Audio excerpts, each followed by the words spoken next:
তাদের ঘরের ভিতরে দুইটা সুন্দর প্রস্ফুটিত দুইটা সন্তান হয়েছে, ছেলে সন্তান। সুবহানাল্লাহ বলেন। আব্দুল্লাহ আনসারী গরীব, তার ঘরে দুইটা সন্তান, সোনার টুকরা সন্তান। দুইটা সন্তানের 8 থেকে 10 বছর বয়স। আব্দুল্লাহ আনসারী গরীব হওয়ার কারণে তার ঘরের চুলার মধ্যে 2 দিন 3 দিন 5 দিন 1 সপ্তাহ হয়ে যায় তার ঘরের চুলায় আগুন জ্বলে না। বলেন না আল্লাহু আকবার। আব্দুল্লাহ আনসারী আমার নবীর সাহাবী, নবীর সাহাবীর দুইটা সন্তান 7 দিন না খাইয়া সকালবেলা বের হয়ে গেছে। তাদের বাড়ির পাশে একটা বাড়ি ছিল, ইহুদির বাড়ি। ওই ইহুদির বাড়ির উঠানের মধ্যে খেজুর গাছ ছিল। খেজুর গাছের মধ্যে রাত্রেবেলা বাদুর খাইয়া যে খেজুরগুলা ফেলেছে, ওই খেজুরগুলা দুইটা ছেলে মিলে, 2 ভাই মিলে খিদার যন্ত্রণা সহ্য করতে না পেরে টুকায় টুকায় খাইছে। বলেন সুবহানাল্লাহ। দেখবেন আমরা এই বাড়ি ঘরের মধ্যে গ্রাম অঞ্চলেও কোন মানুষের যদি বড় গাছ থাকে, তাহলে ছেলে পেলেরা কি করে, সকালবেলা ঘুম থেকে উঠা আরেকজনের গাছের বড়ি টুকায় টুকায় খায় না? আছে নাই মন? আছে। এমনি ভাবে নবীর সাহাবী আব্দুল্লাহ আনসারীর দুইটা ছেলে, এরাও নবীর সাহাবী। 7 দিন পর্যন্ত না খাইতে পাইরা বাড়ির পাশে ছিল ইহুদির বাড়ি, তার ঘরের সামনে উঠানের মধ্যে খেজুর গাছ ছিল। বাদুরে রাত্রেবেলা খাইয়া ফালাইছে, ওই খেজুরগুলো টুকায়া টুকায়া খাইছে। বলেন সুবহানাল্লাহ। ইন দা মিন টাইমে ওই খেজুর গাছের মালিক ইহুদি যখন দেখছে তার গাছের খেজুর কোন কারণে মুসলমানের বাচ্চা টুকায়া খাইলো, এই জন্য 2টা বাইরের রশি দিয়া গাছের তলার মধ্যে বেঁধে রাখছে। বলেন নাউজুবিল্লাহ। এই দিক দিয়া খবর চলে গেছে আমার মদিনার নবীর দরবারে। আমার নবী যখন শুনছে আব্দুল্লাহ আনসারীর 2টা কলিজার টুকরা সন্তান, নবীর গরীব সাহাবীর সন্তান 7 দিন হয়ে গেছে না খাইয়া থাকছে। 7 দিন পর্যন্ত তাদের ঘরের চুলার মধ্যে আগুন ধরে নাই। খোদার যন্ত্রণা সহ্য করতে না পাইরা ছোট্ট ছোট্ট 2টা বাচ্চা ইহুদির গাছের থেকে খেজুর খেয়েছে, এই জন্য তারা 2 জনকে বেঁধে রাখছে। এই খবর যখন নবীর দরবারে গেছে, আমার নবী চোখের 2টা পানি জড়জড় করে ছেড়ে দিছে। নবী ডাক দিয়া কয়, আমার সাহাবীরা, ও সাহাবীরা কে কোথায় আছো রে? আমার নবীর সাহাবীরা এক এক করে দৌড়াইয়া নবীর কদমে চলে আসছে।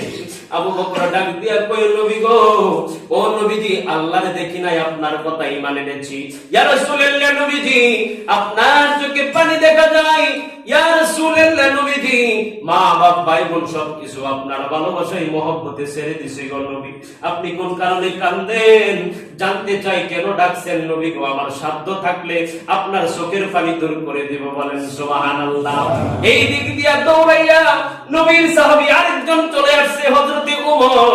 যেই ওমর নবীর বিপক্ষে কথা বলার কারণে তার বাবার গলাটা পর্যন্ত তরবারি দিয়ে ফেলে দিছে। কথা বলেন ঠিক কিনা? ওমর কান্দে আর কয়, নবী গো, আপনি কাঁদেন না, আপনার চোখের পানি সহ্য করতে পারি না গো নবী। ইয়া রাসূলুল্লাহ, নবীজি বাপ দাদার জন্ম ত্যাগ করে আপনি নবীর মহব্বতে কালিমার মালা গলায় পড়েছি, মুসলমান হয়েছি কালিমা পড়ে।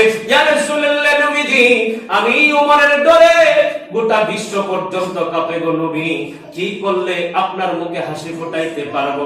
একটাবার বলেন নবী, আপনার মুখ চোখের পানি দেখতে পারি না, কি করতে হবে? আমার নবী বলে, ওমর তুমি বসো।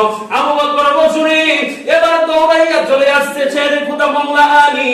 আয়েশা ডাক দিয়া কই, নবী গো, আমি আল্লাহর বাগ চলে আসছি নবী, আজকে খেয়ে কিসের বিনিময়ে আপনার চোখের পানি আমি দূর করতে পারবো? বলেন গো নবীজি, আপনার জন্য আমার কলিজাটা পর্যন্ত ছিঁড়া দিতে পারি। বলেন সুবহানাল্লাহ। আমার নবী বলে, এ আলী তুমি বসে যাও। হঠাৎ করে নবীজির একজন সাহাবী, নাম তার হযরতে ওসমান গনি। ওসমান গনি বলে, নবী গো, ও দয়াল নবী, পৃথিবীর সব যন্ত্রণা সহ্য করতে পারি গো নবীজি, আপনার চোখের পানি সহ্য করতে পারি না।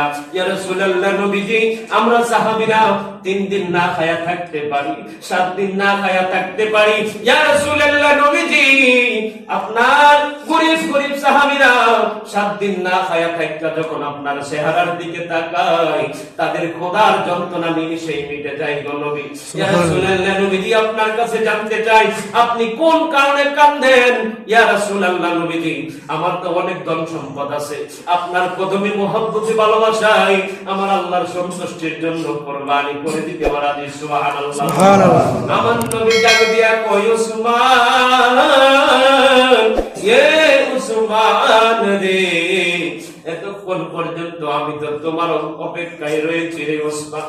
উসমানী রে, পারবানি রে, আমি নবীর চোখের মধ্যে হাসি ফোটাইতা। সুবহানাল্লাহ।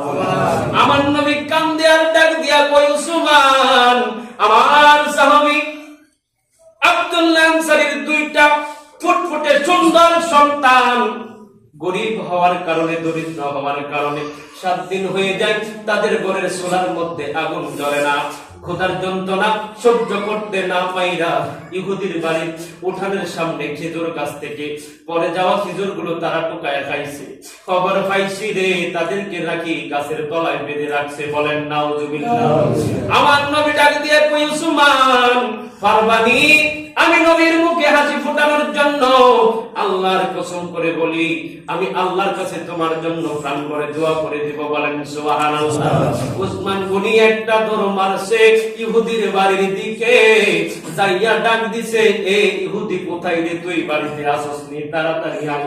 উসমান গনি কান্দে, ইহুদি রে, এ ইহুদি, আমার নবীর চোখের পানি আমি দূর করতে হবে, তোর কাছে জানতে চাই তোর ওই খেজুরের বাগানটা, খেজুর গাছটা তুই বিক্রি করবি নি, উঠানের গাছ।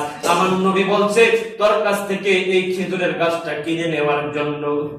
ইহুদি বলে আমার খেজুরের গাছ, ইহুদি বলে আমার খেজুরের গাছ, এটা আমার বাড়ির সামনে উঠানো, সৌন্দর্যের লাগিয়ে রাখছি, এটা আমি বিক্রি করতাম, বিক্রি করে দিতাম।